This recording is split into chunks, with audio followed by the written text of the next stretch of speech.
So when all devices are assembled and a keyboard, a mouse and a monitor are connected, we can start software installing. First of all, we have to install the Raspbian operating system. The short installing process of the Raspbian will be shown on Windows 10. The full version of actions you can read and watch at links below. Boot Windows, download Raspberry Pi imager from raspberrypi.com. Plug in an USB card reader with microSD card to PC.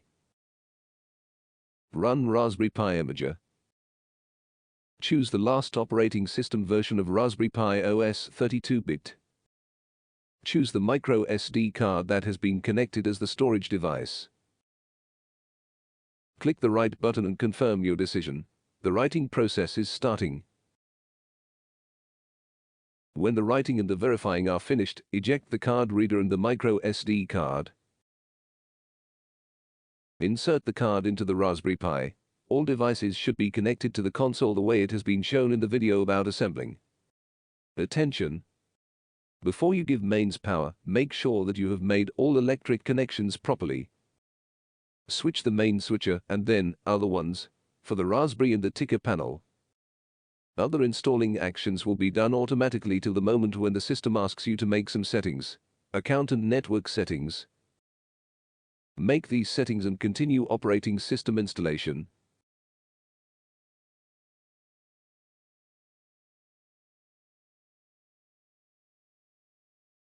Wait for the state when the operating system installation and updating are finished. OK, now the operating system is installed and works. We have to input LAN settings, so click the right mouse on the icon network in the system panel. And click the left mouse on wireless and wired network settings. In the opened window, type settings for your network. I use a local Wi-Fi connection and all remote commands I send via my local network. So I chose WLAN0 and use a default in this project Raspberry's IP address that ends with 123. So remember the Raspberry IP address to use it further. In this case it is 192.168.0.123. After typing your settings, click Apply and then Close. Check your internet connection because we will need it.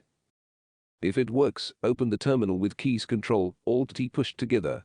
In the terminal type sudo apt-get update to check and, if needs, receive updates for the operating system.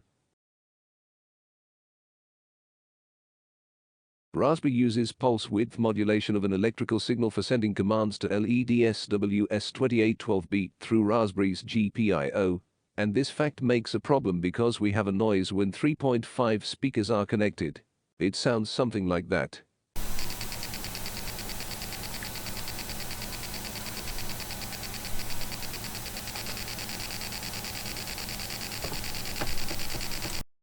So we need make special settings for the audio output. This is a short version of settings actions. Read more about how to connect WS2512 LEDs at the link below. Let's open in the terminal sndblacklist.conf using this command sudo nano/etc/modblock.d/sndblacklist.conf. Nano is a console text editor and we need to write the line blacklist snd_bcm2835 in here. Press Ctrl together O keys to save this configuration file. Then confirm saving with the Enter key, and then press Ctrl together X keys to close Nano. And now edit the main configuration file. Type sudo nano/boot/config.txt. Here comment out the parameter param equals audio equals on as it is shown. Save the file and close Nano. And at final reboot system with the command sudo reboot. All presets are done. Let's install the PhilingVo applications. Let's begin with the main part, the LED server. If you're good at the Git console application, you can copy code out from projects repositories the way you know. But I'll show actions for simple downloading out the github.com site. Open a browser and open the project's repository page with LED server code. Link is the description. Click the green button code and in the pop-up window click download zip. When the zip file is downloaded, open the downloads folder and click the right mouse the file. In the opened menu choose extract to, then choose a path where you want to put the code. In my case it's home/PhilingVo cause my account name is PhilingVo. Now the file's in the folder called led_server main. Rename this folder raising the -main ending, and now it's just led_server. But before we run the LED server, we need to test rendering on the matrices. More information about getting started with the NeoPixel library you can read at a link in the description. Type sudo pip3 install adafruit-circuitpython-neopixel in the terminal. The installing process is starting and will take some time. When the process is finished, we should run the test file test_neopixel.py. Open the terminal and type the command sudo python led_server/test_neopixel.py. The first pixel should be rendered on the matrices with the red color. This pixel is the first one in our ticker. We should remember its position. In my case it is the top left corner.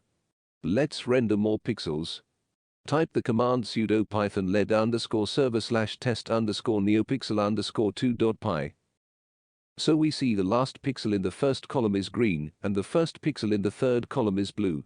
It means LEDs are zigzag connected on matrices like that. Okay, now we're sure of the fact that we can send commands to the ticker, but we need to check whether the LED server works. So let's run this server in the test mode.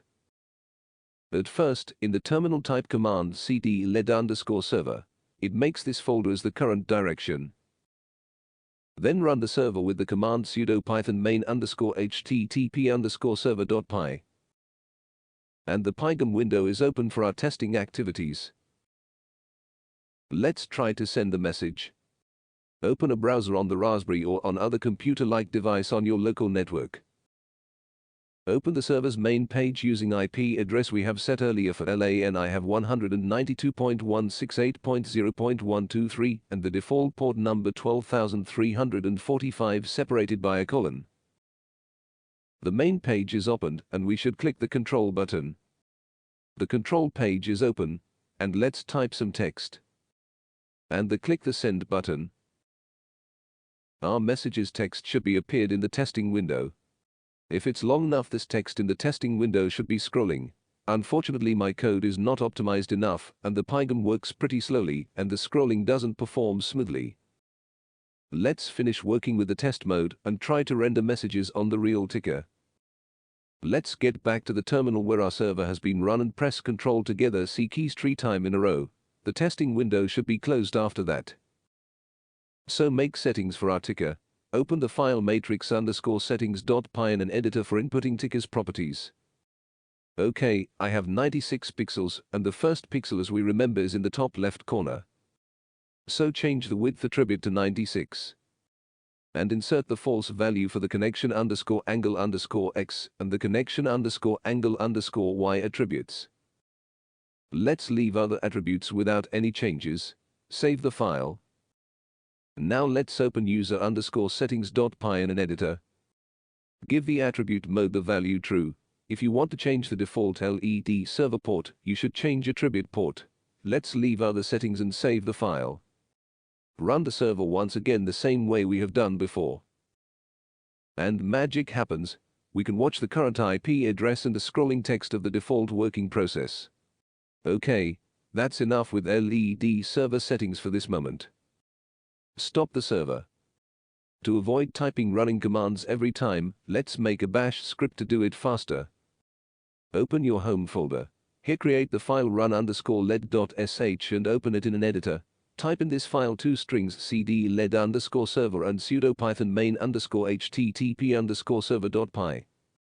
In the terminal type bash run_led.sh. It runs our LED server.